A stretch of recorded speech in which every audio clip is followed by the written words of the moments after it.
Gaspar aqui e eu sou o Derek. E hoje a gente traz pra vocês o review do capítulo 935 de One Piece. Aconteceu muita coisa, a apresentação da Queen, mas principalmente uma confirmação de uma teoria que a gente trouxe lá em janeiro pra vocês. Então por que você não seduz e faz essa vinheta confessar pra vocês? Mas antes de tudo, checa a nossa parceira One Piece X, checa nosso link na descrição, nosso Discord. A gente também está procurando alguns administradores para o Discord, então se você quiser se candidatar, pode entrar no nosso link profissional ou mandar uma mensagem privada no Facebook do canal, por favor. O capítulo começa com o Raizou, que quer enganar, eu sou um gringo. O capítulo começa com a Solitaire, que é revelada mais uma headliner que vem que trabalha na prisão. E ela tem uma smile de macaco, então ela tem vários braços, ela tá segurando 4 espadas e apontando o dedinho com outras duas. Além de ter aquela famosa cauda prênsil, que alguns primatas têm, não chimpanzés, nem outros tipos de macacos assim. E aí o Raizou meio que enganou um Cirizão lá e eu acho muito engraçado que ele fala: se eu pudesse andar pra frente, eu pegaria ele na porrada.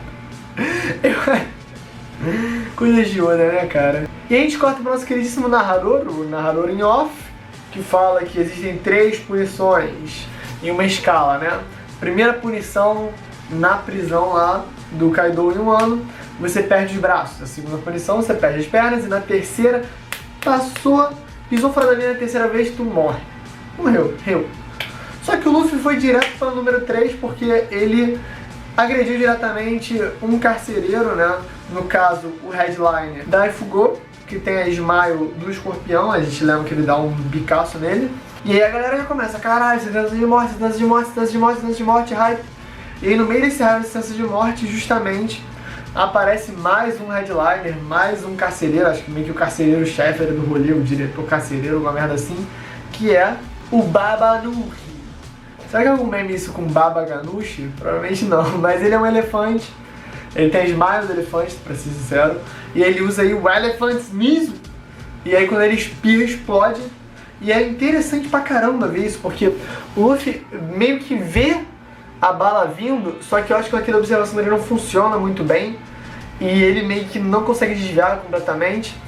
E aí justamente ele fala: se pudesse simplesmente usar meu haki. Eu acho que essa informação é interessante, porque logo em seguida um capanguinha lá vira e fala: olha, o que mais impressiona é a força de vontade dele, porque a gente não conseguiu quebrar o espírito dele, não sei o que lá. E ele fala uma coisa nas linhas de usar um nível necessário de pedra marinha, né, a Kairosek, para manter os usuários bem enfraquecidos, mas ainda conseguindo fazer o trabalho manual. Agora, faltou um certo planejamento, porque no momento que o Kid e o Luffy estão carregando 500 pedras e os caralho pra lá e pra cá, comendo quibidão, como se fosse fandangos, você poderia prever que eles não estão tão restritos assim, né? Mas achei interessante ter essa medição, esse cuidado para manter a pessoa bem enfraquecida, mas ainda utilizável.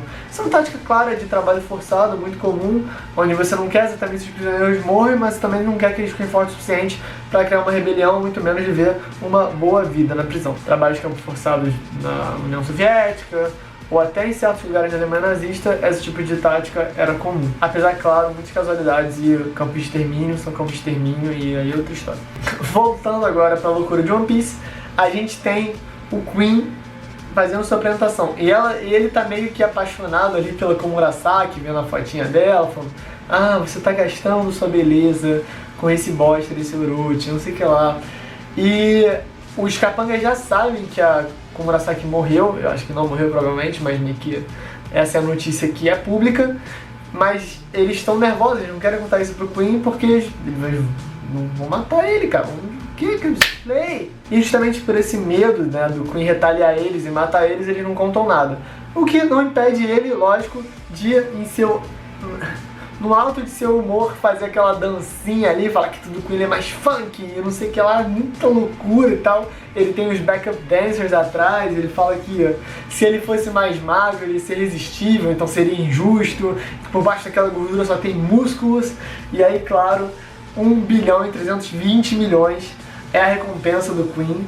Uma das calamidades, né? Queen a praga, inclusive. Dá pra saber que é uma teoria tão manjada já, essa de que o Queen seria a praga, que eu nem lembro se essa é a primeira vez que é revelado mesmo. E aí ele chega lá todo pimposo, ele tem aquele super trono, né? O Lipe comentou. E nesse super trono ele fala, vamos lá, bonitão, me fala aí as 3 coisas que estão te incomodando. Pronto pra receber um nada, chefe, tudo certo e tal. E aí o cara já lança, pá, eu estou aqui fugir da prisão. Ele, quê? Pá, a chave das Kairosek foi perdida. Quê? Pá, e o Luffy já vai espada está fugindo nesse exato momento. Aí eu, caralho, então faz alguma coisa. E aí a gente corta de cena, é bem legal essa introdução do Queen, foi bem maneiro, bastante informação envolvida. Eu reparo que cada vez mais os quadros que o Oda desenha estão mais complexos e com mais coisa. O Sérgio comentou como... tanto o Sérgio quanto o Marco, na verdade, comentaram como ele está usando mais os assistentes e eles até sentem uma certa nostalgia, uma falta estética, né, de os quadros mais brancos, mas segue vai. E a gente vai pra casa de banho público, né, onde está a Nami, a Robin e a Shinobu. Eu não sei muito bem como é que funciona essas casas de banho público no Japão, se alguém tiver conhecimento maior, mas parece coisa bem específica do Japão, né? Tipo, como é que você vai ter uma casa de banho e fica todo mundo nu, e homem e mulher? Bom, segue o baile 2. E aí o legal é que, apesar de não leve são fanservice, né? Hoje é Dia Internacional da Mulher, então, gente, me perdoem mulheres por essa cena. E parabéns, eu acho, né? Apesar de que eu não gosto dessa data. Porque o ideal seria não ter que ter essa data, né? Seria que só todo mundo ser igual. É importante pra lembrar o trabalho que as mulheres têm. Por exemplo, lidando com os quadrinhos da Nami e da Robin lá pelados. Mas então, não foi só isso que o Oda fez. Ele também botou bastante enredo e bastante background nessa parte, justamente com a Shinobu explicando algumas coisas. Entre essas coisas está a situação de Hyogoro das Flores, porque ela comenta como ela está impressionada que eles conseguiram 500 pessoas para ajudar a rebelião em tão pouco tempo, mas que para enfrentar realmente o exército do Kaido, eles precisariam de no mínimo 5.000. E que ela lembrou das épocas antigas que tinha o Hyogoro, que era um chefe da Yakuza, e como a Yakuza era respeitada. Pelo que eu sei, no Japão a Yakuza não é exatamente criminosa no mesmo nível que seria uma milícia ou um grupo de traficantes aqui no Brasil, até de colarinho branco, e também uma máfia italiana na Itália. Acho que seria uma parada um pouco mais diferente. Eu já li um artigo sobre isso, mas eu não sei muito bem explicar. Mas a Shinobu, de qualquer jeito, fala que humanos, especificamente, eles eram muito respeitados e amigos do povo e ajudavam as massas, e que o Hyogoro era o líder dele, mesmo sendo Yakuza, era um homem muito cavalheiro e um homem gentil e muito forte, né? A gente vê ele bombadão lá todo fora, com umas tatuagens bem iradas, bem Yakuza mesmo, estilo. E aí, justamente, é o mesmo velhinho que tá com o Luffy lá na prisão, né? Na enrascada, o velhinho Ryo. E, claro, fica óbvio que vai ser através desse velhinho Ryo que o Luffy vai conseguir juntar uma grande parte da galera pra pegar o Kaido e o Orochi de porrada nessa luta final. Porque se o Ryo tem a confiança realmente das massas, é meio que uma lenda, realmente, se ele chamar, eu acho que a galera vai. Ela também comenta como na época que o Kaido invadiu há 20 anos atrás, né? Com a morte do Oden e tudo, meio que dividiu as facções e o Orochi tentou muito convencer o Hyogoro a se aliar a ele, mas o Hyogoro decidiu que não ia se aliar a ele, por isso provavelmente ele está na prisão. E isso aconteceu também com os Oniwaban. Os Oniwaban são aquele grupo ali de ninjas que conheciam a Shinobu fazia parte desses ninjas, e o líder deles, o Fukurokujo, esse cabeçudão aqui, justamente resolveu se aliar assim ao Orochi, por isso que eles vieram meio que a guarda pessoal do Shogun de Wano. E aí, avançando mais um pouco, a gente vê que o polvo maroto lá, que a gente comentou tanto, meio que faz uma limpeza ali. O Oda meteu vários tentáculos com banho público e tá tudo bem. A gente não precisa falar disso também. Só esqueci de falar, também tem em Ebisu Town, ali aquele maroto lá que fica rindo direto, falando sobre como a galera tá perdendo a casa, tá morrendo de fome, mas tudo bem. E como o Zoro perdeu a espada e tudo mais, né, o Frank e o Sop já estão se questionando cadê o Sanji, e aí estão especulando que o Sanji justamente estava na casa de banho público. Ele tá invisível, então a gente não sabe se ele tá lá. Não espiem mulheres nuas contra a vontade delas, isso é crime. Enfim, o Queen encara ali o Luffy, né, o seu super tronozão e tal, e fala, olha só, se você se unir ao Kaido, tá tudo perdoado, a gente reconhece que você é forte e tudo mais. O Kaido realmente parece ter essa vontade, esse ânimo de reunir grandes piratas, né, vide X-Drake, vide o próprio Hawkins, e o Apu, né, que a gente já viu que por Nenemushi resolveu se unir, só que o Luffy se recusa na hora. E aí o Queen dá uma provocada ali no velhinho Ryo, falando que ele virou um homem mal nutrido, uma cabeça falante. Mentira, isso eu tô falando. E aí o Raizou tá agoniado vendo aquela cena, porque ele já tá com a chave. Se o Luffy não tivesse causado aquele estardalhaço todo, o Raizou rapidamente poderia entrar, abrir a chave e fugir com ele. Só que pro Luffy significa mais aquilo, né? Tem toda uma simbologia de fighter power e, pô, foda-se, vou fazer o que eu quiser, liberdade, liberdade, abraço sobre nós e essas coisas que o Luffy curte.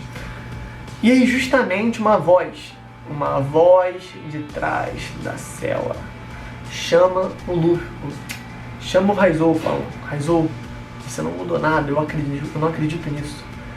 E aí ele fala: sou eu, Kawamatsu. E o Raizou fala: Kawamatsu! E aí?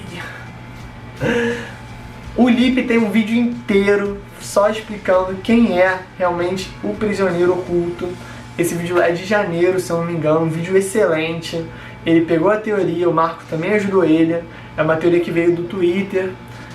E eles conversaram também entre si bastante e saiu muito legal, o vídeo é muito detalhado. Eu acho que só de ser a confirmação de Kawamatsu já é uma grande alegria. Agora, o fato de que ele pode ser também um Mink Lontra, isso se for revelado seria incrível, seria uma previsão certeiríssima, um nível de dificuldade num grau altíssimo. Então se vocês virem aí pela comunidade, podem falar aí que o Lip mandou bem com essa teoria, que é até orgulhoso que foi tão certeirinha assim. E tô torcendo pra ser mais certeiro ainda. E além de tudo, eu quero teorizar aqui um pouquinho no final. E se o Haki do Rei do Luffy realmente chegou a um novo nível, despertou mais talvez, ou tenha agora um alcance maior, ou se manifesta de maneira diferente. A gente sabe que o Shanks entrando no barco do Barba Branca exalava Haki do Rei de uma maneira agressiva. E o Luffy não parece ter esse nível de controle nem capacidade. O Shanks desmaiou quem ele queria, meio que a parada ali é dedo. E o Luffy faz meio que uma parada em área, um ataque em área, mas assim, uma aura dele muito poderosa. Será que com essa tentativa de quebra do espírito do Luffy e essa vontade inegável do Luffy de se manter em pé e conseguir, não sei o que lá, esse avanço no espírito do Luffy, esse atropelamento que o espírito do Luffy está dando em cima dessa tentativa de quebra de espírito que é toda o sistema prisional do Kaido tem, vai fazer o Haki do rei dele ficar mais forte, o Haki do Conquistador? Eu acho que seria muito interessante, legal, né, uma espécie de upgrade, mas é um poder que a gente não entende muito bem, então eu acho que fica complicado dizer exatamente por que está tendo upgrade ou o que está fazendo ele ter upgrade. Mas é uma coisa a se pensar, eu li no Reddit, né, um comentáriozinho sobre isso, eu fiquei pensando a respeito. Realmente, se o Luffy conseguir meio que atordoar alguém, mesmo que poderoso ou alguma coisa assim, já seria mega interessante, justamente porque uma coisa que o Kaido fez, um design que ele fez pra quebrar as pessoas seria tornaria o Luffy mais forte, porque muito de One Piece é isso, né? A questão de quebrar, você se tornando uma pessoa mais forte através de dor, sofrimento e, claro, muito aprendizado, porque só aprende quem perde. Esse foi o review, deixe aí nos comentários o que você achou do vídeo, do review em geral, né, das teoriazinhas. Eu vou deixar aqui no final a teoria que o Lip deixou, vou deixar nos outros vídeos, por favor se inscreve, clica no sininho, está tentando não spoiler o mangá assim que sai, tipo, mais à tarde, assim, algumas horas, 10 horas depois que o mangá sai, a gente muda o título e a thumb não aparece quando você bota o sininho pelo celular, então pode botar pra você já chegar e ser um dos primeiros, né? Vamos tentar responder o máximo de comentários possível, e é isso galera, valeu!